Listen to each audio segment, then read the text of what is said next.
만일 그들의 말도 듣지 않거든 교회의 말하고 교회의 말도 듣지 않거든 이방인과 세리와 같이 여기라.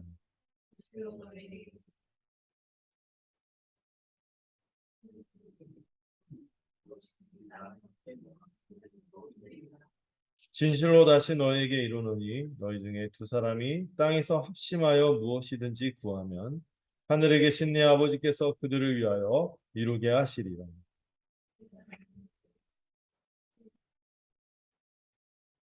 아멘.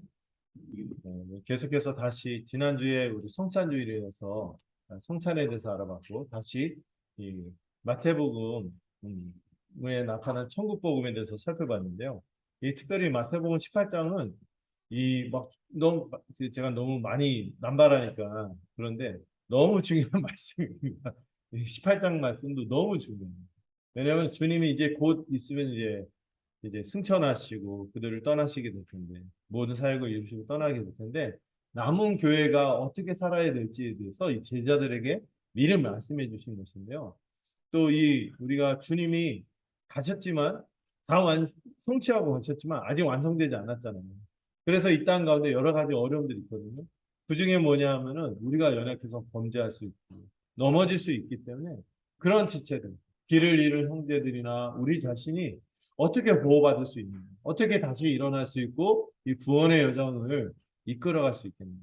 이런 부분에서 주님이 굉장히 중요한 말씀을 이 18장에서 하신 것입니다. 관통하는 주제는요, 용서, 그리고 그를 회복시키는 거거든요.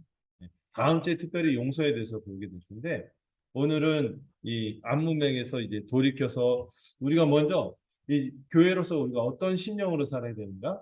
어린아이와 같은 심령으로 살아야 된다. 이렇게 얘기했어요. 이 어린아이 같다는 것은 무분별함, 막 이런 게 아니죠. 뭐죠? 겸손. 네. 그리고 주를 의지하는 마음. 서로를 의지하는 마음으로 살아야 된다. 이런 말씀을 하셨고 또 교회가 가장 중요하게 얘기해야 되는 것은 제가 세상과 교회가 다르다고 했어요. 세상은 2대 8 해갖고 막 잘 따르는 몇 명만 하고 좀 더 많은 사람들을 해서 도태시키는 사람은 내버려두고 그냥 가는 게 세상이 원래 아닙니까? 근데 교회는 그렇지 않다는 거예요.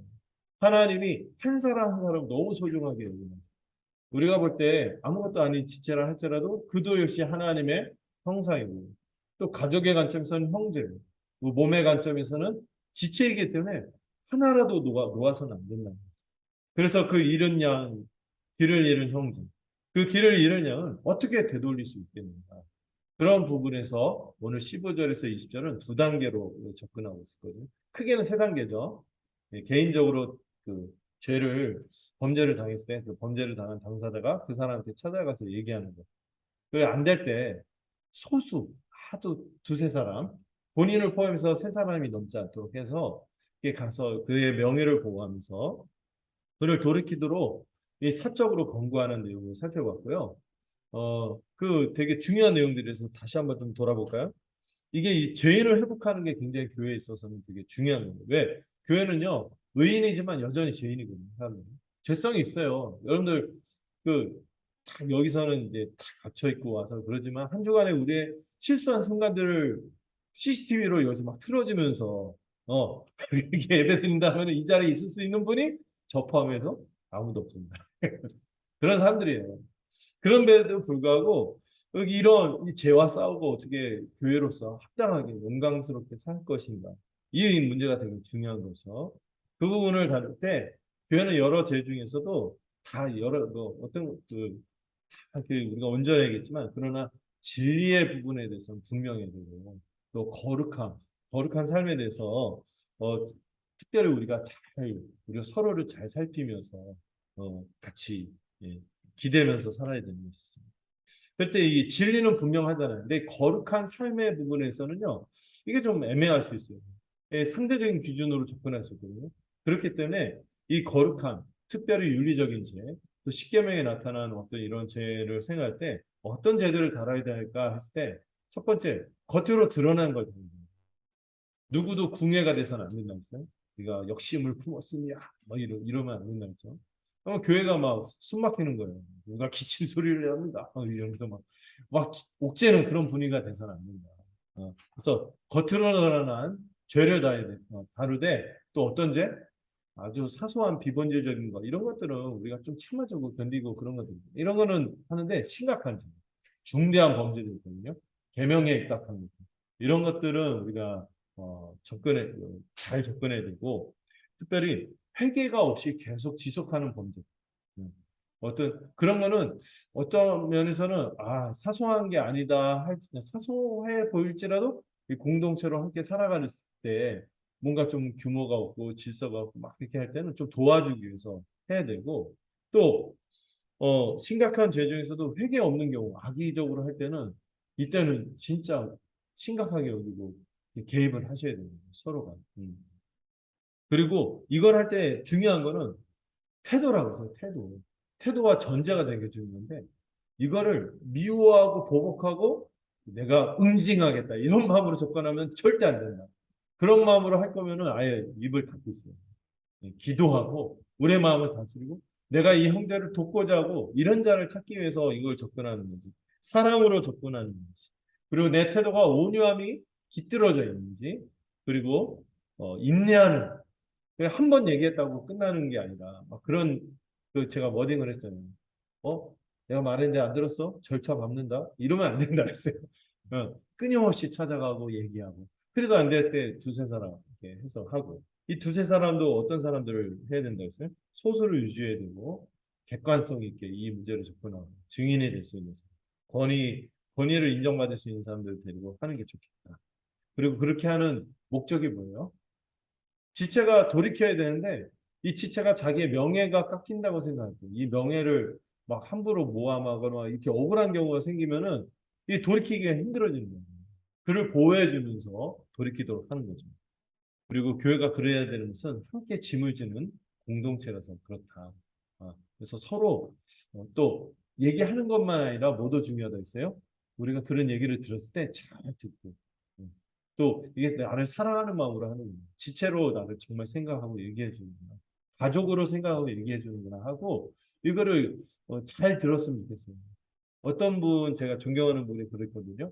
누가 얘기를 어느 정도 위치에 가거나 어느 정도 어른이 되니까 누구 얘기를 안 해주는 거예요. 나중에 자기 문제를 막 하고 자기도 느끼는데 이게 막 자기도 확실히 안 서는데 누가 대신 얘기를 이렇게 정중하게 해주니까 너무 고맙더라고요. 우리가 서로 그래야 되는 거죠. 근데 그 태도는 되게 중요해요. 자처럼 관계 그르치지 않도록 하되 또 진리의 문제에서는 관계 생각할 필요 없이 막 그러겠지만은 그러나 정말 관계를 생각하면서 이 사랑과 온유와 있는 또 무엇보다도 그 사람과의 관계도 중요하지만 복음이 드러나야 되죠. 복음의 영광이 드러나야 되는데 교회가 교회답지 않도록 이렇게 하는데 방치하면은요. 여러분 그러면서 우리가 착한 척하고 온유한 척하는 거는요. 오히려 주님께 범죄하는 것이고 그 지체에게도 범죄하는 것입니다. 제가 이 얘기를 거듭거듭 하는 거는 사실 사적으로 권고하는 것까지는 교회에서 그래야지 하는데 공적인 권징에 대해서는 반감이 납니다. 이런 주제를 할 때 여지없이 어디에서나 얘기할 때마다 이 공적 권징을 얘기할 때 교회가 권징을 한다고 하면은 반감이 들어요. 왜? 그동안 네, 한국교회 뿐만 아니라 교회 역사 속에서 이 권위를 남용하는 사람들이 많았거든요.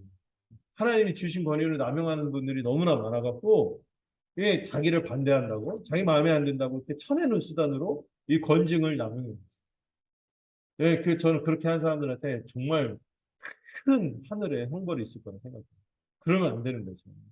권징을 남용해서는 안 돼요. 그런데 오늘날에는요, 권징을 남용하는 것보다 더 큰 문제가 뭔지 아세요? 이 권징 자체를 인정하지 않고 무시한다는 게 더 큰 문제라고 생각이 돼요. 이건 단지 어떤 사람과 조직을 이렇게 돌리기 위한 권위가 아니거든요. 오늘 여기서 얘기하는 이 성경적인 원리를 또 성경적인 교회를 세우기 위한 정말 중요한 내용들인데 이걸 우습게 생각한다는 거예요. 예. 그래갖고 이 건징을 하는 것에 대해서 피하고 그냥 인간적인 수단이나 어떤 심리학적이고 상담 뭐 어떤 세련된 어떤 리더십 이론이라든지 조직 경영 원리로 교회를 막 운영하면 된다 하면서 막 건징을 어떻게 하냐 하면서 막 이런 주제를 회피해 얘기를 안 해. 성경에 있는데 여러분 성경에 있는데 얘기 안 하면 어떻게 돼요? 그거는요 마치 자기들이 주님보다 지혜롭다 생각하는 것 같아요. 또, 또 고린도전서에 그런 표현이죠. 주보다 강하냐? 네가 그런 얘기를 하죠. 우리가 주보다 강한 거죠. 주님보다 더 유능하게 일들을 할 수 있는 것처럼 생각할 수 있는데 그렇지 않습니다. 우리 이 성경, 우리 특히 주님이 하신 말씀이시잖아요. 그래서 이 건징의 원리를 정말 성경에서 말하고 주님이 말씀하시는 것으로 생각하고 이 원리를 잘 배울 수 있으면 좋겠다는 생각이 들어요. 자, 첫 번째로 이 천국 백성은 공적인 건징으로 이 공적 건징 무엇보다 목적이 뭐라고요? 죄인을 돌이키도록 하는 게 우선적인 목적입니다. 쳐내는 게 아니란 말이에요. 쳐내는. 그에게 보복하고 응징하고 이게 목적이 아니에요. 그를 돌이키도록 하는 게 우선적인 목적입니다. 이 공적 건징으로 우리가 복음대로 사는 거예요. 여러분, 근데 복음대로 사는데 복음하고 안 어울리지 않습니까? 건징. 복음은 죄를 용서한다면서요. 값없이 용서한다면서요. 그런데 막 그, 건선도 있지만 악을 막 처단하고 막 이렇게 벌을 준다고요? 안 어울리는데 이렇게 얘기하는데 예, 맞아요. 복음은 죄를 용서하는 거예요. 우리가 이미 죄를 사함 받았어요. 그러나 구원의 은혜를 힘입고 회개하여 믿음으로 살아가는 사람들이 그 한번 의롭다 함을 얻고 결정적인 회심만 하지 않고 무엇도 이어진다 그랬어요? 이미 의롭게 됐을 뿐만 아니라 그 의를 힘입어 우리가 거룩한 삶을 살잖아요. 거룩한 삶을 살아가는데 그 과정에서도 우리가 일상 속에서 계속되는 뭐의 과정이 있어야 돼요? 회심의 과정이 계속 따르는 것이죠. 한 번 회심했다고 끝나는 게 아니에요. 계속해서 이 결정적인 회심도 있지만 일상에서 우리가 주의 뜻을 따라 거룩하게 살려고 더 주의 뜻을 따라 내가 온전하니 너희도 온전해. 내가 거룩하니 너희도 거룩해. 산상수훈에서 말씀하신 것처럼 그 거룩을 따라 살기 위한 회심의 과정이 필요한 것입니다. 우리가 믿는 복음은요. 그리스도로부터 모든 것을 단번에 받아서 죄 용서를 받고 의인으로 세웁니다. 아멘. 감사하죠. 근데 그것뿐만일까요? 그것뿐만이라 생각해서 이 교회가 여러 가지로 막 난리가 일어나는 거예요. 막 구원파도 나타나고 막 그런 거죠. 네. 그 복음은요, 우리를 날마다 그리스도로부터 모든 것을 받도록 할 뿐만 아니라 또한 우리를 그리스도처럼 그리스도를 닮아가도록 하는데도 복음의 능력이 있음을 믿으십니까? 그걸 믿으셔야 돼요. 닮아가도록 해서 우리를 거룩의 길, 성화의 길로 이끌고 거룩한 삶으로 인도하는 것입니다. 루터가 재밌는 말을 했어요. 그래서 우리가 성도의 정체성을 의인이자 죄인 이렇게 얘기했어요. 어떤 면에서 의인인데 여전히 이 거룩을 향해서 나가야 되는 죄인이라는 것이죠. 그런데 여러분 우리가 의사를 잘 만났어요. 제가 허리가 안 좋았는데 그 유튜브에 어떤 그 유명한 그 허리 쪽으로 유명한 명의가 있더라고요. 그분 시키는데 좀 하고 하니까 좀 낫는 듯한 느낌이 들었어요. 그런데 우리는 그 정도가 아니란 말이에요.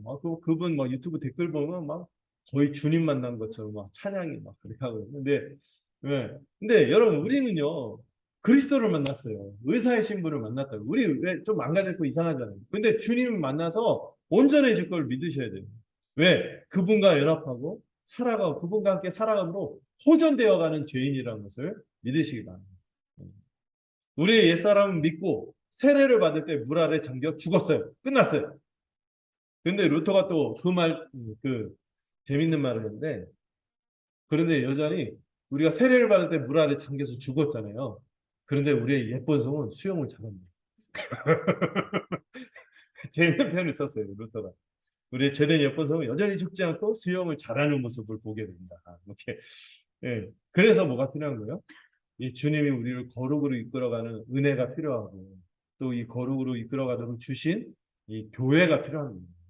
교회가 필요한 거예요. 예. 교회가 공적 건증을 하는 목적은 이 죄에 빠진 형제를 회개하도록 하여 다시 얻는 것이죠. 그가 다시 거룩의 길을 가도록 이어가도록 해서 그의 구원, 이미 받은 구원을 확증하도록 하는 것이 이 건증입니다. 이를 위해서 교회는요, 이 건증에 여러 가지 역할을 했는데, 첫 번째, 그 사람마다 이 숨어 있는 예쁜 성, 부패시키는 본성과 이 죄들을 노출시켜서 깨끗하게 치유하는 역할을 하는 것이죠. 여러분, 아픈데 그거를 환부를 안 드러내고 계속 그 안에 썩어서 고름이 차 있는데 그냥 두면 어떻게 되죠? 죽겠죠. 그거를 째갖고 노출시켜서 치유를 해야 됩니다. 이 건증이 그런 역할을 하는 겁니다. 이 경고를 함으로써 먼저 치유의 역할을 하고 두 번째는 권징은 경고의 역할을 합니다. 권징은 심판을 대행하는 게 아니에요. 심판을 행사하는 게 아니에요. 구원의 여정에서 이탈해서 결국 그가 심판을 당하거나 참혹한 결과를 당하는 것을 피하도록 그 영혼을 궁일이 여겨서 행하는 경고입니다. 그래서 여러분들 어떤 경고를 할 때 그 동기가 뭐예요? 불쌍히 여기는. 그걸 그냥 놔두면 안 되거든요. 궁일이 동기가 되는 거죠. 경고하는 것이죠. 또 권징의 세 번째 역할은 이 구원의 여정으로 다시 돌아오도록 회개로 이끄는 구원의 수단입니다. 네. 또 넷째로 권징의 역할은 교회를 보호하는 거예요. 교회를 뭐로부터? 비진리와 악으로부터 이 성도들을 보호하고 또 더 이상 이 비진리와 악이 다른 사람들에게 확산되지 않도록 이 교회 전체로 가지 않도록 적은 누르기 운동회를 부풀게 한다. 그렇게 하지 않도록 교회를 보호하는 역할을 권징이 하는 것입니다. 다섯 번째로 권징은요, 교회가 선한 증거를 하는 역할을 합니다. 교회가 선한 증거를 하는 역할을 한다고요? 권징이? 여러분, 교회는 원래 어떤 공동체를 했어요? 소금 같은 공동체, 빛과 같은 공동체가 되어야 되는 거예요. 소금처럼 맛을 내야 되는 거예요. 소금처럼 맛을 내고 부패하지 않게 하는 게 소금의 부가적인 기능인데 막 맛이 막 교회다운 맛이 안 나타나고 부패 빛인데 어둠으로 가득해. 어떻게 해요? 선한 증거를 어떻게 나타나는 거예요? 근데 교회가 권징을 하면은 다시 그 소금과 빛의 기능을 할 수 있도록 그 교회가 선한 증거를 하도록 이게 하는 것이죠.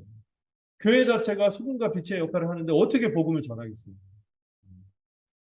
여러분 오늘날 교회가 이 권징을 하지 않으므로 이 죄인들을 방치하고 심지어 중직자들도 범죄하고 뭐 유명한 S모 교회 무슨 제이 목사 막 그 추문이 일어나는데 그걸 덮어주는 바람에 복음이 땅에 떨어졌습니다. 아니 복음은 땅에 떨어질 수 없어요. 근데 이 복음 선한 증거를 하기가 어려워진 것이죠. 오늘날 사회를 볼 때 이 문제가 교회가 이거에 철저하지 않아서 무너졌구나 하는 것을 알게 되는 것이죠. 다시 한번 말씀할게요. 교회 첫 번째 권징의 역할은 치유하는 역할. 두 번째 경고하는 역할.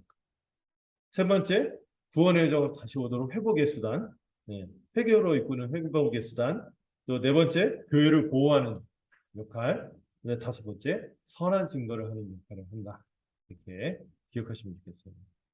자, 그러면 이 공적 권징을 하는 대상과 이 공적 권징을 할 때 어떻게 해야 될까? 그 기준이 필요하거든요. 그걸 좀 말씀을 드려볼게요. 이 공적 권징도 여러분 사적 권고할 때도 누구한테 권고해야 된다 했어요? 세상 사람들, 안 믿는 사람들, 불신자들 아니라 했어요. 교회 세례받은 회원을 대상으로 해야 합니다. 교회 회원이 아니면요 권징해서도 안 되고요 할 수도 없죠. 특별히 지역교회 안에서 지역교회 안에서 해야 되는 거예요. 여러분 세례받는 게 뭔지 여러분들 거듭 배우셨을 거예요. 세례받는다는 것은 내가 이제 주님의 백성이 된다는 서약이거든요. 주님의 백성이 된다는 것은 뭐예요? 주님의 통치를 받겠다는 서약이에요. 자신이 죄인임을 인정하고 세례서약 기억하시죠? 죄인임을 인정하고 예수님 십자가 은혜만이 나를 구원할 수 있음을 고백하고 그래서 내가 이제 새로운 세상인 하나님 나라의 일원이 될 것을 인정하면서 그 새로운 하나님 나라, 새로운 세상에 들어가려면 누구를 주로 받아들여야 돼요? 예수님을 주로 인정하고 그분에게 순종하겠다는 것이 그런 서약을 하는 것이 세례거든요. 세례를 아무 생각 없이 받으면 안 되는 거예요. 내가 어떤 세상에 속해서 누구를 주로 모시고 살겠는가. 여기에 대한 분명한 고백이 세례에 있는 거예요. 그리고 이 세례의 마지막 실제로 어떻게 드러나는지가 마지막 서약이죠. 그 주님의 몸인 교회의 관할과 7일을 받겠다고 복종하겠다고 서약하는 것이죠. 이를 받는 순간은요. 세례를 받는 건요. 나 이제 예수 믿었다. 난 개인 신자. 이게 아니에요. 세례를 받는 순간 나는 주님의 몸인 교회로 살겠다는 거예요. 지역교회 일원으로 살겠다는 것이고 개인이 아니라 교회로 살겠다는 것이고 또 그 교회가 가르치는 말씀과 직분의 권위를 인정하겠다는 것을 받아들이는 것이 이 세례서약에 담겨 있는 것입니다. 이것이 주님이 정한 방식이고요. 성경이 말해왔고 또 교회가 계속해서 지켜온 방식이죠. 그래서 교회는요. 이 말씀과 직분이 있으므로 그 말씀과 직분의 지도 방식을 통해서 이제 하나님 나라 백성, 세원의 백성, 새 백성으로 변화된 삶을 살도록 이끌어 주게 되는 것이죠. 그래서 이 땅에서 교회가 그리스도를 대변하는 삶을 살도록 말씀과 직분이 있는 거예요. 그리고 그런 삶을 살 때만 그리스도의 말씀 통치를 권위 있게 나타날 수 있어요. 여러분 개인적인 신앙생활, 나는 개인으로 교회 필요 없이 그냥 개인으로 신앙생활 할까 하는 분들이 잘할까요? 자기가 땡길 때만 성경 말씀, 땡길 때만 기도해. 자기가 원하고 막 그럴 때만 하는 거예요. 자기 중심인 거예요. 어떻게 그 주대심에 순종하면서 살겠어요? 어. 네, 말씀을 들어야 되고요. 또 특별히 교회 직분이 있어서 이 권위 있게 어떤 그 권면을 받을 때 그럴 때 주님 두려워하는 마음으로 그걸 받고 이렇게 하는 것이죠. 그렇게 할 때만 주님이 세우신 교회로 살 때만 이 그리스도의 통치를 온전히 받을 수 있게 되는 것입니다. 자, 그러면은 이 대상에 대해서 얘기했으면 그 교회가 그 건징하는 기준도 좀 알아보고자 합니다. 교회가 공적으로 건징하는 이 판단 기준에 대해서도 여러분도 좀 알고 계시면 좋겠어요. 그럼 교회가 어떤 판단이 있을 때 여러분들도 그냥 수동적으로 따라가지 않고 성경적 기준에 따라서 하는구나 하는 것을 좀 이해하겠죠. 사실 우리 모두 완전한 사람은 없다고 제가 말씀드렸어요. 실수도 많고 허물도 많고 또 자칫 교회를 완전 무결한 공동체를 만들겠다고 접근하다가 북한 같은 분위기를 만들 수 있어요. 북한의 그 유명한 거 있잖아요. 5호 감시 체제. 서로가 서로 막 고소 고발 막이 숨막히는 거죠. 서로 율법주의에 빠진 고속군이 되어서 숨막히는 공동체가 되는 일이 벌어져서 안 되는 거죠. 그래서 이 공적으로 권징할 때는 이 문제를 접근할 때는 느리게 가더라도 굉장히 신중하게 더욱 신중하게 접근해야 됩니다. 그럼에도 불구하고 교회는 또 여전히 그리스도의 거룩하고 순결한 신부가 되도록 애써야겠죠. 특히 이 건징을 할 때 기준에 있어서 죄의 경중을 판단하는 문제가 굉장히 중요합니다. 이에 따라 적절하게 건징을 해야 되거든요. 나중에 뒤에서 살펴보겠지만은 건징이 여러 종류가 있어요. 이것을 어떻게 이제 구분해서 적용할지가 되게 중요한 거죠. 자, 교회가 공적으로 건징하는 죄는 어떤 죄를 건징해야 될까요? 그 앞에서 이미 얘기했어요. 세 가지 얘기했죠. 사적인 권고에서도 세 가지를 접근해야 돼요. 첫 번째, 겉으로 드러난 죄. 네. 겉으로 드러난 죄를 담는. 겉으로 드러난 죄. 실제 말과 행동으로 죄를 지어서 나타나는지가 입증되어야 해요. 궁예가 돼갖고 접근하면 안 돼요. 실제 말과 행동으로 나타났는지 입증할 수 있는 증거가 있을 때 그럴 때만 접근해야 돼요. 그 행동 자체가 또 어떤 것인지, 그 말과 행동 자체가 어떤 것인지도 잘 들여다봐야 되고, 그 말과 행동을 했을 때 태도도 중요하거든요. 굉장히 막 공격적으로, 위협적으로 이렇게 했다면 문제가 되죠. 근데 그냥 가볍게 그냥 이렇게 한 거를 가지고 그냥 막 트집잡고 그럴 수도 있거든요. 그러면 안 되는 거죠. 이 태도도 되게 중요해요. 여러분, 우리가 교회로 살 때 정말 생각해보니까 이 애티튜드, 이 태도가 되게 중요해요. 태도가. 예. 아무리 옳고 좋더라도 이 태도가 안 좋아 버리면은 힘들어 버려요. 예. 또 그런 말과 행동을 한 동기가 무엇인지도 잘 살펴야 돼요. 그리고 그 결과가 어떻게 드러나는지도 살펴보고 판단을 해야 되는 것이죠. 두 번째로 교회가 판단하고 권징하는 이 죄는 사소한 비본질의 문제가 아니라 사적인 근거가 똑같죠. 본질의 문제인지를 살펴봐야 돼요. 여러분 이 사소한 문제를 가지고 교회 역사를 들춰보면요. 이 옹졸하고 편협한 고소고발꾼이 교회에 막 등장해서 막 사람들을 괴롭히고 다른 성도를 괴롭히고 직분자를 괴롭히고 교회 온통을 막 시끄럽게 만들고 이런 사람들이 있었습니다. 그래서 그 죄가 정말 진리에 있어서 본질의 문제입니다. 또 거룩함에 있어서 본질의 문제입니다. 그런데 이게 정말 복음과 계명에 반하는 것이라면 그냥 넘어가면 안 돼요. 단호하게 대처해야 되죠. 그런데 그런 게 아니라면요. 아까 좀 관용하는 모습이 좀 많이 필요한 것이죠. 세 번째는 이 범죄한 사람이 어떤 사람인지도 살펴봐요. 이 권징을 할 때. 이 사람이 범죄한 사람이 어떤 사람인지 살펴봐야 되는데 예를 들어서 초신자이고 막 이런 사람한테 엄하게 접근하면 안 되죠. 이해해야죠. 그가 잘할 때까지 기다리는 시간이 필요한 거거든요. 예. 잘 몰라서 그런 거거든요. 이런 것들을 막 그러면 안 되겠죠. 근데 이 범죄한 사람이 어떤 사람인지 살필 때 첫 번째 에, 이미 경고를 받았는데도 회개하지 않으면 그 사람 문제가 돼요. 그거는 접근해 건징해야 돼. 이미 경고를 몇 번 수차례 받았는데 회개하지 않아. 좀처럼 돌이키지 않으면 그건 교회가 나서줘요. 또 반복적으로 지속해서 죄를 짓는다면은 이거 교회 전체로 이제 교회 여러 사람들이 피해자가 생기니까 개입해야 되는 것이죠. 어. 또한 그가 실수가 아니라 고의로 행한 것이라면요 교회가 개입해야 돼요. 이 실수라면 우리가 제가 한 번 얘기했잖아요. 그 두 눈 부릅뜨고 배우자를 찾다가 결혼하고 나서 한 눈 질끈 갖고 살라고. 그런데 약간 실수 막 이런 것들은 많이 넘어가야 돼요. 근데 고의로 행했다 이랬다면은 그냥 넘어가면 안 되겠죠. 그리고 무엇보다 이 범죄한 사람이 큰 책임을 맡은 자라면 그 죄가 더욱 심각하고 크게 여겨져야 합니다. 구약에서도요, 재물을 바칠 때 일반 백성이 재물을 바치는 것과 또 약간 그 장로들이나 또 그 귀한 신분을 갖고 있는 사람들이 바치는 재물이나 제사장이 재물을 바치는 것에 그 레벨이 달라요. 평범한 사람들은 뭐 보통 재물을 바쳐도 되는데 좀 책임이 높은 사람 또 거룩해야 되는데 더 그런 사람이 죄를 졌을 때는 더 큰 재물을 바치도록 했거든요. 그래서 이런 원리를 따라봤을 때 이 사람이 초신자인 것보다 중직자가 죄를 범하면 이거 더 심각하게 받아들여야 하는 것이죠. 그런데 여기서는 좀 조심해야 될 게 있습니다. 이 직분자들은요, 말씀을 전하고 교회를 질서 있게 지도하는 큰 책임이 있잖아요. 이 권위가 부여되어 있기 때문에 함부로 고발해서는 안 된다고 디모데전서에서 권면하고 있습니다. 객관적인 증인이나 증거가 하나가 아니에요.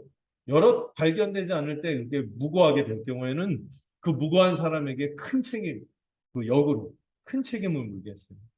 그래서 여러분 그 어떤 직분자에 대해서 어떤 모함이라든지 어떤 직분자에 대해서 어떤 고소나 고발이 있을 때 여러분들 그런 말을 해주세요. 근거가 있습니까? 확실한 증거가 있습니까? 그런 얘기를 해서 이렇게 보호를 해야 돼요. 왜냐하면 직분자는 그 직분의 성격상 공격을 받기가 힘든 위치에 있어요. 음. 교회에서도 좀만 나서서 일만 해도 말이 많잖아요. 근데 직분자는 더 오죽 그럴까. 특히 사탄은요, 직분자를 많이 힘들고, 흔들고, 괴롭혀서 교회가 한 걸음 더 나아가지 못하게 할 때가 많습니다. 이 직분은 성격상 공격당하기 좋고, 또 직분자는요, 공격에 취약해요. 그가 하는 순전히 뭐 세상적인 어떤 뭐 위세나 이걸 가지고 합니까? 오직 영적인 권위를 가지고 말씀으로 접근하는 사람이기 때문에 공격을 당하면요, 그 말씀, 전하는 말씀이나 이 지도하고 이런 것들이 영적인 권위로 하는 것이기 때문에 무슨 물리적인 실체가 있나요? 없어요. 그렇기 때문에 공격을 당하면 당할 수밖에 없어요. 뭐 무시하면 무시당할 수밖에. 이게 그냥 그런 거죠. 그렇기 때문에 복음과 교회를 아는 사람들은 이걸 보호해줘야 돼요. 이 직분자의 명예와 권위를 이 교회와 성도가 보호해줘야겠죠. 그러나 이 직분자의 죄가 증인과 증거가 분명한 경우에는 교회에서 공개적으로 그 죄를 엄히 다루고 꾸짖어요. 고쳐야 돼요. 그리고 이게 뭐 교회에서 안 내는 경우들이 있거든요. 그 교회에 너무 이제 이분이 이제 어떤 그 권력이 센 거죠. 못 건드릴 때 어떻게 해야 돼요? 그때는 이제 교회에서 상회에다가 요청해서 그 당회가 있잖아요. 당회 위에 노회가 있잖아요. 그 노회에다가 요청해서 이걸 시정하도록 이렇게 할 수 있는 장치들이 있는데 안타깝게도 한국 교회가 이게 쉽지 않아요. 네, 노예 가면은 또 끼리끼리 쿵짝쿵짝 되고 노예 위에 또 총회도 또 뭐 이런 흐름이 있어요. 그래서 이런 부분에 있어서 성도들이 참 취약한 경우가 많습니다. 그게 안타까운 현실이기도 하죠. 네. 그러나 여러분들 그럴 때는요 기도하시면서 하나님의 교회를 지켜주실 것을 믿고 그리고 정말 이 직분자는 또 특별히 이 교회를 이끄는 목사가 악할 경우는요 함께 있으면은 화를 같이 당하니까 빨리 떠나시. 그럴 때는 떠난 수가 없어요. 한국 교회는 여전히 그럴 수가 없어요. 근데 교회가 전체적으로 한국 교회가 부흥의 시기와 정말 건강하게 갈 때는 이런 사회의 역할들이 있고 또 교회가 어떻게 할 텐데 지금 참 쉽지 않은 시대를 살고 있기 때문에 네, 그런 경우가 있죠. 그래도 여러분들 믿으셔야 돼요. 주님이 이렇게 건증을 허락하시고 여러 가지 장치를 주셔서 그것뿐만 아니라 여러 가지 방편으로 어쨌든 교회를 정말 주님이 보실 때 귀히 여기시는 성경적인 교회는 주님이 어떻게 하신다? 지켜주시고 보호하심을 믿기 바랍니다. 그 믿음을 가지고 안전하게 살았으면 좋겠습니다. 이 공적 건증의 과정을 간단하게 말씀드릴게요. 이 공적 건증을 진행하는 과정에서 여러분 어느 순간이라도 이 죄를 지은 지체가 회개하고 있다는 확신이 든다면은 언제든지 그 건증은 즉각 중단됩니다. 여러분 이거 정말 중요하거든요. 어떤 죄에 대해서 건증을 했어요. 이 죄를 지은 지체가 그것에 대해서 회개하고 돌이키고 있다는 게 분명히 검증이 되고 확신이 되면은 즉각 그 건증은 중단되어야 됩니다. 예. 교회가 복음 위에 서 있다면요. 여러분 세상은요 한 번 그 건증받고 징계를 받고 하면 낙이 찍어요. 선입견을 갖고 그 지체를 봐요. 그리고 아예 그 거기서 도태되는 거죠. 근데 교회는 그래서는 안 돼요. 어. 그가 회개하고 돌이키면 언제든지 다시 원상복구 정도가 아니라 더 그 비온 데 땅에 굳는 것처럼 더 굳은 관계로 더 그 귀한 형제로 받아들여요. 여러분 돌이키는 게 얼마나 쉽지 않아요. 세상 사람은 그렇겠죠. 근데 이 사람은 정말 형제였고요. 정말 돌이키는 거 보니까 우리 그리스도 안에서 한 형제가 많다. 정말 한 몸이 많다고 더 뜨겁게 그를 끌어안고 더 살뜰하게 돌봐야 하는 것이죠. 낙인 찍고 선입견 찍는 건 세상의 특기지 교회의 특기가 되면 안 돼요. 네. 용서와 화해로 그를 따뜻하게 언제든지 받아들이는 거죠. 이게 되게 중요한 거죠. 그런데 회개를 끝까지 하지 않는다면요. 그 끝에는 뭐예요? 건징의 끝은 출교거든요. 회원의 투표를 거쳐서 출교할 수밖에 없습니다. 대부분 공동의회라 해서 교회 회원의 투표를 통해서 출교할지 말지를 결정하거든요. 네, 직분자가 혼자 결정할 수 없어요. 근데 어떤 경우는 그 당회가 있어서 당회가 직권으로 출교를 결정하기도 합니다. 네, 당회가 위탁받았으니까. 그런데 보통 이제 회원들의 투표를 거쳐서 출교도 하는데 이게 교회에서도 어떻게 그럴 수 있냐. 그런데 여러분 그 죄가 고의적이고 악의적이고 또 이 죄를 지은 죄인이 위선적이라면은 교회가 그 회개 고백을 한다 해도 그것을 신뢰할 수 없을 때가 있거든요. 이때면은 시간이 지나서 그 신뢰를 다시 얻을 때까지 출교를 해요. 출교를 하고 나중에 그 회개를 시험하고 검증하기로 결정해야 하는 것입니다. 여러분, 이 교회 안에 그 물고기 비유 아시죠? 좋은 물고기도 있지만 나쁜 물고기도 있고 가짜 신자들도 많이 들어오고 거짓 선지자들도 막 들어오고 그래서 교회를 무너뜨리는 사람들도 있거든요. 악한 사람들이 있어요. 그것에 대해서 교회가 보호받아야 돼요. 이 사람들이요. 이 열길 물속을 알아서 사람들 우리가 분별할 수 있지만 대부분은 정말 교묘하게 들어와서 막 교회를 파탄내는 경우들이 많습니다. 신천지 보시면 알잖아요. 얼마나 교묘하게 막 그러니까. 이런 것들에 대해서 교회는 또 스스로를 보호할 수 주님의 보호 아래서 보호할 수 있어야겠죠. 두 번째로 천국 백성은 큰 두 번째로 공적 건증으로 이 교회의 진리와 거룩함을 지켜야 합니다. 첫 번째 교회 말을 듣지 않는 경우들이 있어요. 제가 지금 말씀드린 것처럼 안타깝지만 이 과정을 밟았어요. 사적인 권고도 했고 그리고 공적인 건증을 행했는데도 회개하지 않는 경우가 생깁니다.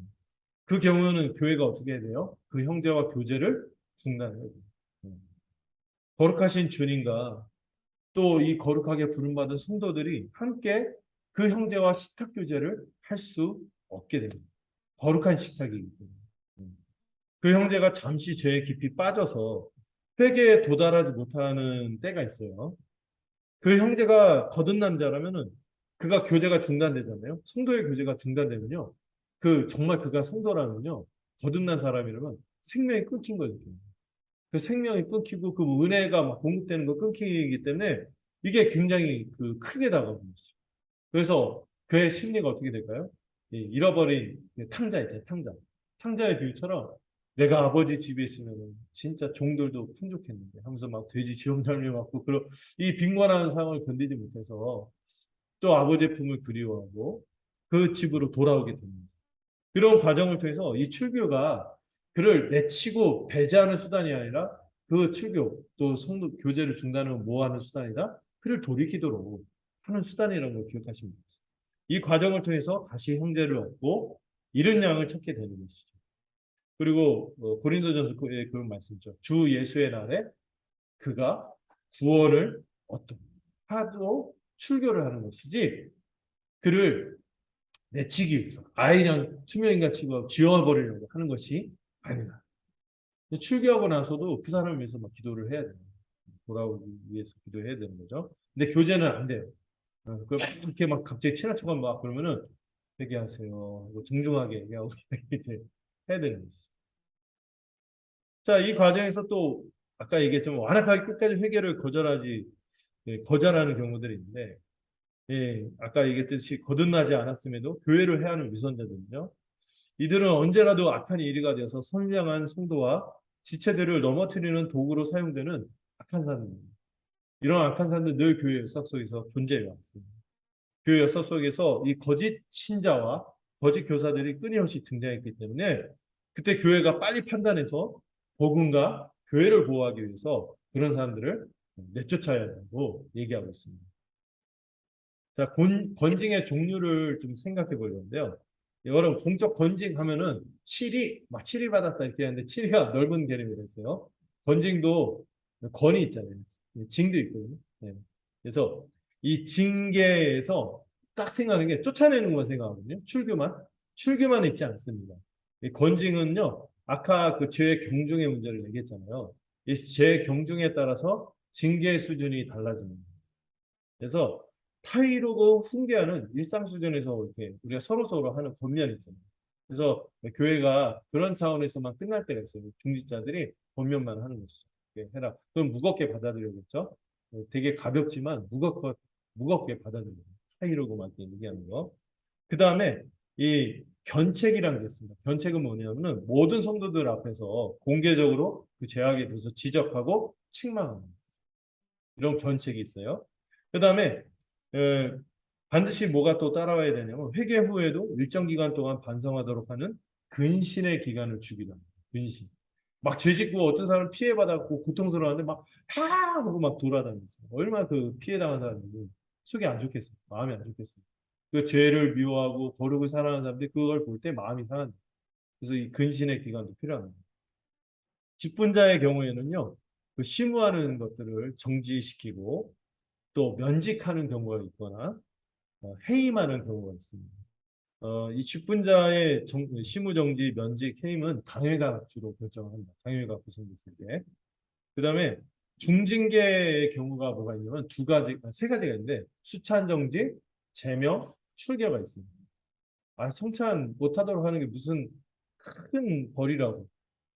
여러분 그래갖고 막 그 어떤 데서 수찬 정지 받으면요, 딴 교회 가서 받죠. 그냥 옮겨버려요. 근데 여러분 수찬을 정지한다는 거는 그가 그리스도와 한 몸으로 여기지 않는다는 거예요. 그만큼 그가 큰 죄를 저질렀다는 거거든요. 이 수찬 정지에 대해서는 아주 크게 받아들여요. 영적인 의미가 큰 징계입니다.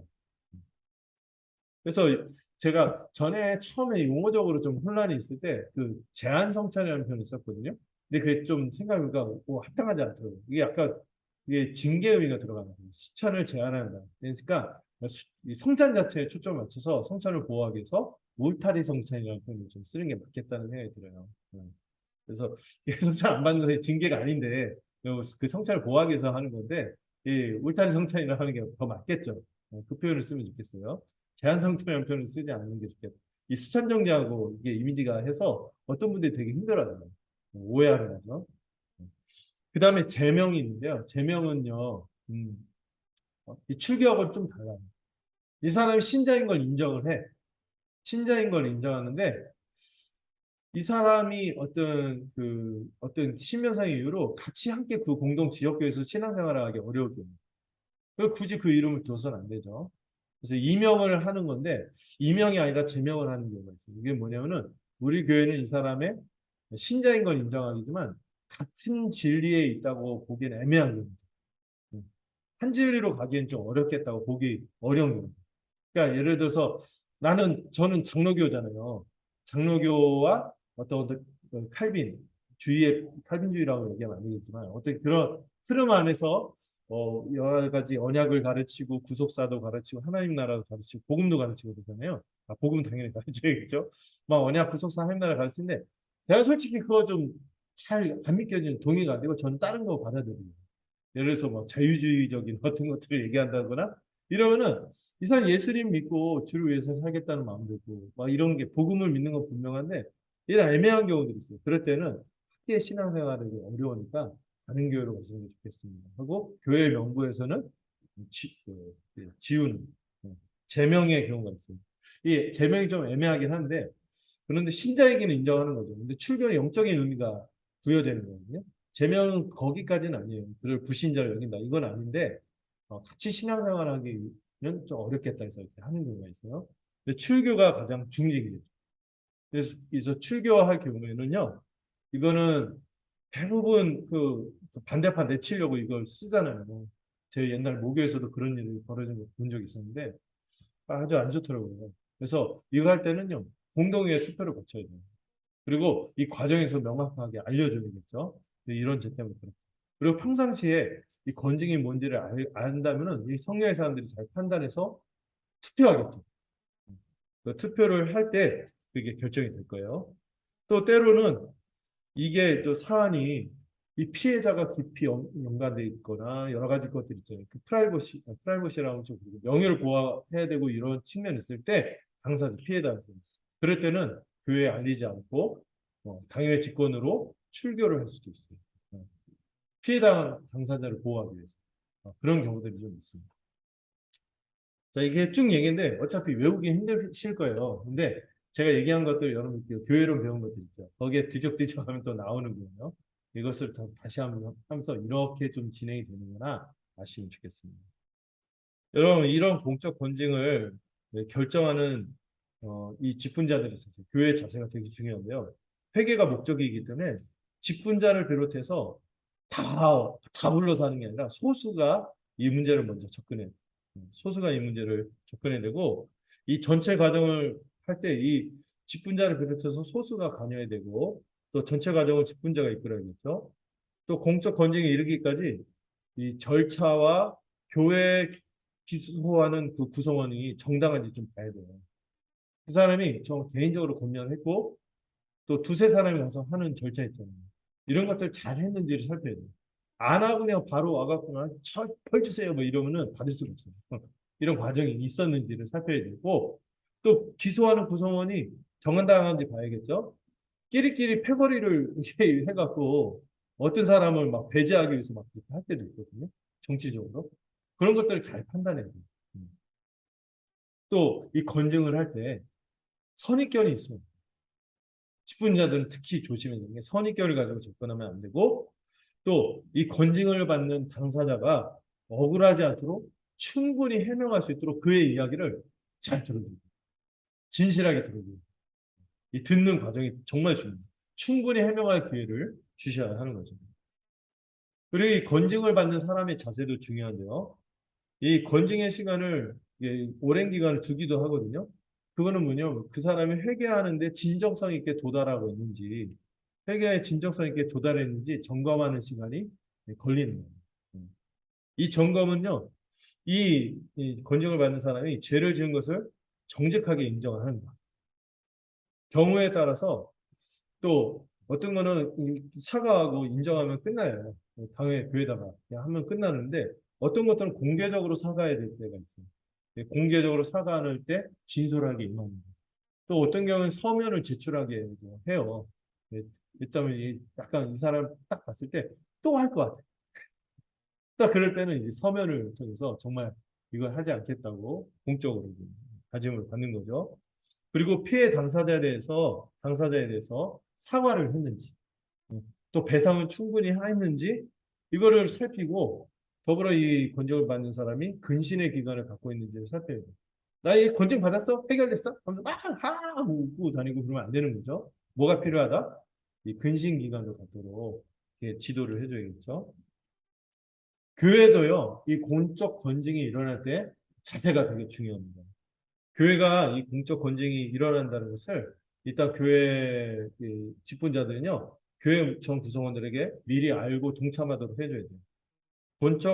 공적 건징이 일어나기 전에 미리 알려야 돼요. 이 미리 알리면은요, 이 회개하지 않는 지체가 있잖아요. 그 지체, 주변 지체들이 그를 걱정하고 회개할 수 있도록 이렇게 설득하고 돕게 되겠죠. 그래서 건징이 일어나기 전에 예방할 수 있는 효과가 있을 것 같아요. 또한 건징 후에도 그 교회에 그 사실을 알려줘야 돼요. 이런 건징이 일어났습니다 하고 알려줘야 돼요. 그때 제가 그 있었던 교회에서 어떤 일이 벌어졌는데 그 어떤 그 장로님이 심각한 죄를 저질렀어요. 네. 막그 공개적으로 사람들 앞에서 다른 장로님을 막 모욕하고 가운을 벗어갖고 집어던지고 막 아이고 왜 그런 일을 제가 겪은 일이 있어요. 막 그리고 너무 이제 명백하게 이렇게 하고 막 너무 분위기 안 좋아서 그래서 그분을 건징을 이 목사님이 용기를 내서 한국교회 건징하는 걸 두려워하거든요. 근데 용기를 내서 건징을 하긴 했는데 나 홀로 수찬정지 이런 건징을 해요. 그러니까 아무한테도 안 하려고 조용히 수찬 받지 마세요 하고 개인적으로만 얘기한 거예요. 근데 이 장로님이 이거에 대해서 이 장로님이 안 받아들이고 삐져갖고 딴 교회 그냥 가버렸어요. 근데 이분은 건징을 했다고 생각하는 거예요. 그러면 안 되는 거죠. 이분은 또 이게 얼마나 무거운지 공개가 되지 않았기 때문에. 네. 그리고 막 비방하고 다니고, 교회에 대해서. 교회가 말이야. 자기 수찬정지 당했다는 얘기 안 하고, 해서 나를 막 억울하게 했다. 이런 얘기 막 하고 다니고. 이런 일에 대해서 조심해야 돼요. 그래서 이 권징에 일어났을 때는 그 사안에 따라서 교회의 사실을 잘 알려야지 이것을 좀 잘 할 수 있죠. 그래서 교회 지체들도 이 권징에 따라 잘 대처하도록 준비시켜야 돼요. 이 건증을 공개적으로 알리지 않는 경우도 어떤 일이 있었냐면은 어떤 교회 형제가 성적인 범죄를 막 자매들한테 막 저지르는 상습적으로 하는 사람이 있거든요. 그 문제를 삼아갖고 지적을 했어요. 건증을 했어요. 근데 이 사람 이거를 사안을 얘기 안 해줬거든요. 그 사람들한테 했더니 이 사람이 그걸 이용해서 또 다른 자매들을 계속 하는 거예요. 그래갖고 이런 경우에서는 그 다른 교회 지체들도 보여야 되지만 그 사람도 자기 경계를 삼도록 약간 그 사람이 약간 중독이 있었던 것 같아요. 돕기 위해서 알려줘야 돼요. 그래서 알렸고 그 문제에서 이제 재발하지 않도록 돕기 위해서 그렇게 하는 경우도 있는 거죠. 네. 그리고 제일 중요한 건 이런 건징이 일어났다는 사실을 제가 지금 하는 것처럼 평상시에 교회가 잘 공유가 될 수 있도록 잘 가르쳐야 합니다. 이게 되게 중요하다. 여러분들 이걸 공감하셔야 돼요. 왜냐하면요, 권징을 한순간 이 교회가 죄와 싸우고 거룩해야 되는 공동체인 것을 알지 못할 때 이 복음을 일부만 이해하는 분들이 어떻게 얘기해요? 교회가 복음을 가르친다면서 사랑이 없어 하면서 막 이러면서 막 이렇게 이런 일이 일어난 것에 대해서 교회를 섣불리 정죄하거나 함부로 평가하고 또 어떤 사람은 혼자 막 실족해요. 그래서 이 공적 건징이 이런 과정에서 진행된다는 거예요. 이게 정당하게 되고 주님의 명예를 보호하고 교회의 영광을 지켜내기 위한 중요한 수단인 것을 여러분들도 이해하시면 좋겠어요. 그리고 이 과정을 잘 알면 부당하게 행할 때도 구별할 수 있겠죠. 그렇게 할 수 있으면 좋겠어요. 자, 무엇보다도 주님은 교회가 이런 일을 공적으로 처리할 권위가 있다고 말씀하셨습니다. 이 천국 열쇠를 주님이 교회에 맡기셨다고 했죠. 16장에서 베드로가 주는 그리스도시요 살아계신 하나님의 아들이십니다. 이 고백했을 때 천국 열쇠를 교회에 맡긴다고 했습니다. 이 천국 열쇠를 받은 교회는 그 땅에서 그 교회에서 무엇인가 매면은 하늘에서 똑같이 매이고 또 그 땅에서 무엇인가 풀면 교회에서 무엇인가 풀면 하늘에서도 풀릴 거라고 말씀하셨습니다. 교회가 건징할 때 그런 일이 벌어질 것이라고 말씀하십니다. 매고 푸는 것은 말씀을 풀어 가르치는 것이고 무엇인가 허용하고 군지함으로써 신앙생활을 지도하는 겁니다. 그래서 이 땅에 있는 교회가 복음을 전하는 천국 열쇠가 사용이 되는 거죠. 이 땅에 있는 교회가 각 사람들의 신앙생활을 지도할 때 천국 열쇠를 사용합니다. 또 이 땅에 있는 교회가 어떤 사람이 참으로 믿었구나, 성령 세례를 받았구나 하고 세례를 주고 입교를 허락할 때도 천국 열쇠가 사용이 되는 거고 또 성찬을 행할 때도 천국 열쇠를 사용하는 것이고 특별히 이 건증을 통하여 출교할 때도 이 교회를 보호하기 위해서 천국 열쇠를 사용하는 것이죠. 그래서 이 모든 것을 하늘이 함께한다는 말씀을 하시는 거예요. 마지막으로 이 천국 백성은 교회가 결정하는 것에 누가 함께 하신다고요? 주님이 함께 하신다는 것을 믿어야 합니다. 그래서 여러분, 이 건징할 때 기도 없이 하는 게 가장 위험해요. 권고를 할 때도 그렇고, 어떤 사람한테 그런 문제에 대해서 얘기할 때도 그렇고, 두세 사람을 찾아갈 때도 그렇고, 교회가 건징할 때도 합심 기도가 정말 중요합니다. 기도가 필요해요. 주님이 얼마나 중요하면 진실로 이 표현을 쓰셨죠. 아멘. 네. 이게 되게 중요할 때 쓰시는 표현이거든요. 진지하게 말씀하신 거죠. 이 땅에 있는 교회가 하는 모든 결정을 놓고 두 사람 이상이 함께 마음을 합해서 하늘의 인도하심을 구하면 하늘에 계신 아버지께서도 교회를 위해서 그 일을 이루게 하실 것이라고 약속하셨습니다. 여러분 이 말씀을 많이 오해하거든요. 합심기도하면은 자판기처럼 도깨비 방망이처럼 하나님이 다들어주신다. 합심기도는 힘이 세다. 쪽수가 많으면은 쪽수가 더 많으면 얼마나 좋겠냐 막 이런 얘기를 하는데 그런 맥락이 아니에요. 지금 교회가 이 건징 또 어떤 형제를 얻기 위해서 노력하잖아요. 그 과정에서 뭐가 필요하다? 기도가 필요하다는 얘기를 하시는 거예요. 물론 우리가 기도할 때 하나님이 들어주신다. 완전히 틀린 말은 아니지만 여기 문맥은 다른 이야기예요. 여기 두 사람 또 20절에 나오는 두세 사람은 어떤 사람일까요? 권고를 하고 건징을 하는 과정이 있는 사람을 말하는 거예요. 그 사람이 기도하여서 왜 기도할까요? 그 형제를 얻고자. 앞에 문맥에서 얘기했죠. 우리 주님은요. 기도에 응답하시는 그 하늘 아버지를 어떻게 설명합니까? 응? 이 검과 건징은 정말 사랑으로 하고 이런 사람을 얻기 위해서 하는 거예요. 한 걸 이해하도록 하는 부분이에요. 기도에 응답하시는 하늘 아버지 그분이 10절에서 뭐라고 얘기하죠? 여러분 성경 갖고 있죠. 10절에서 교회에 있는 어떤 작은 지체도 업신여기는 것을 바라지 않는 아버지. 또 14절에서 그 하늘에 계신 아버지는 어떤 분입니까? 작은 자 중 하나라도 잃는 것을 원하시지 않는 아버지. 그 아버지에게 기도하고 그 아버지가 응답하십니다. 그래서 여러분 권징과 권고는 절대 보복, 응징 이런 수단이 아닌 그 형제를 얻고자 돌이키고 이런 사람을 되찾고자 하는 그 사랑에서 비롯된 것이 권징이라는 것이죠. 그래서 기도해야 되는 거예요. 그런 맥락에서 기도하는 것이기 때문에 잃어버린 형제를 다시 얻고자 하는 기도입니다. 우리가 권고하고 권징할 때 절대 분노나 미움이나 보복심에서 하지 않고 사랑과 온유와 인내로 임하도록 기도하고 주님의 선하신 인도하심을 기대하며 이 일에 임해야 하는 것이죠. 우리 예수님은요, 두세 사람이 예수님의 이름으로 모일 때 또 함께 하신다고 하셨습니다. 이 말씀도 좀 의미가 있더라고요. 유대인들은요, 어떤 얘기를 했냐면은 10명 정도 있어야지 그 모임에 하나님이 함께 하신다고 건의를 구했거든요. 그 모임의 건의를. 10명 정도는 쪽수가 차야 된다. 이렇게 얘기를 했는데 예수님은 지금 몇 명만 있어도 2명만 있어. 2명만 있어도 그게 예수님의 이름으로 모인 교회의 위상이라는 거죠. 이 신약시대 교회는요, 두 사람 이상만 모여도 주님이 함께 하시는 권위가 보여집니다. 이 말씀은요, 주님을 믿고 주님과 연합하여 그분의 몸이 되어서 살아가겠다. 그분의 통치와 권위 아래 있고자 하는 사람들에게 주님이 반드시 함께 한다는 약속이죠. 여기서 두세 사람 어떤 사람? 형제를 돌이키기 위해서 권고하고 공적인 권징을 할 때 증인 역할을 하는 그 사람들입니다. 그래서 주님은요, 지금도 살아계셔서 어떻게든 한 사람도 잃지 않고자 한 몸으로 살고자 애쓰고 죄와 싸우면서 형제를 돌이키고자 하는 교회와 언제까지나 영원토록 함께 하심을 믿으시기 바랍니다. 그걸 말씀하시는 거죠. 말씀을 맺을게요. 교회는 공적인 권징으로 잃어버린 형제를 돌이키도록 해야 합니다. 이 권징의 대상은 교회 회원입니다. 그리고 교회는 이 말씀과 직분의 권위로 성도들을 천국 백성으로 살도록 돕는 것이죠. 교회는 권징을 할 때 함부로 하지 않고 신중하게 접근해야 한다고 말씀드렸어요. 남용해서도 안 되고 권징이 있다는 것을 무시해서도 안 되는 것이죠. 두 번째로 교회는 죄를 지었을 때 회개하지 않는 사람을 회개에 도달하게 해서 돌이키도록 도와야 되고 회개를 거절하는 위선적인 거짓 신자들을 분별해서 복음과 교회를 보호해야 합니다. 여러분 이 모든 과정에서 하늘이 함께함을 믿으셔야 돼요.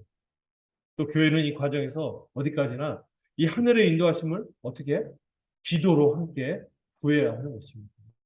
기도하지 않고 이 일들을 임하면 큰일 나요. 하나님 아버지의 마음을 헤아리지 못하면서 할 수 있거든요.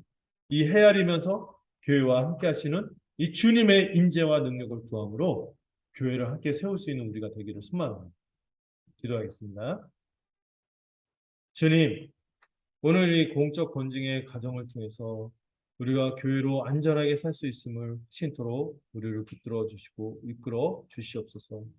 주님은 자기 백성을 하나도 잃지 않기 위해 서로 사랑으로 권고하도록 하셨고 또 교회가 권위 있게 권징하도록 하셨습니다. 이 모든 것을 사랑과 온유와 인내로 감당할 수 있도록 우리의 신령을 붙들어 주시옵소서. 주님, 우리 중에 모든 이들이 어린아이처럼 겸손한 마음이 되어서 범죄할 때마다 또 누가 사랑으로 권고할 때마다 언제나 돌이킬 수 있는 심령이 되도록 우리를 성령으로 충만케 붙들어 주시옵소서.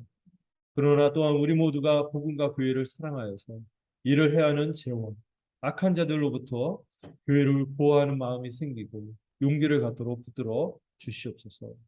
이 모든 과정에서 지혜를 구하고 하나님의 편에 서는 우리가 되게 하여 주시옵소서. 주님, 이 모든 과정에서 우리가 연약한 자인 것을 고백합니다. 우리는 연약하고 무지하고 무능합니다. 그러하기에 이 하늘의 능력을 힘입고 하늘의 지혜로 이 일을 감당하기 위하여 기도할 수 있는 우리가 되도록 붙들어 주시옵소서. 언제나 하나님 아버지의 마음을 헤아리며 우리와 함께 하시는 주님의 인재와 능력을 경험하도록 함께하여 주시옵소서. 예수님의 이름으로 기도드렸습니다. 우리 함께 찬송가 600장 부르도록 하겠습니다.